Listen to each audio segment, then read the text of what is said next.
বর্তমানে শীতকাল আর litre gas সেটা তো মারাত্মক ক্ষতি হয়ে যায়। তাই প্রত্যেক দিন একবার করে হলেও এভাবে আপনার লিটারগুলো উলটপালট করে দিবেন।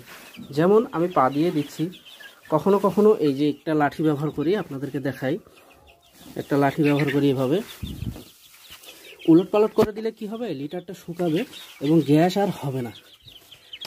তো আপনাদেরকে দেখানোর সুবিধার্থে একটু কষ্ট করে হলেও আপনাদেরকে দেখানোর চেষ্টা করতেছি যে আসলে লিটারগুলো উলটপালট করে দিতে হবে। এখানে ঘেন্না করা যাবে না ভাই। যদি ঘেন্না করেন সেক্ষেত্রে হবে কি, কি বলবো, খামারিরা যেটা খামার করবেন না কেন সেটাকে ভালোবেসে করবেন, বাধ্য হয়ে না। সেটা ভালোবেসে করতে হবে, কখনোই বাধ্য হয়ে না। এভাবে লিটারটা উলটপালট করাতে এখানে যে ভিতরে যে গ্যাসটা হওয়ার কথা ছিল সেই গ্যাসটা আর হবে না। তোমার সম্পূর্ণ লিটারটা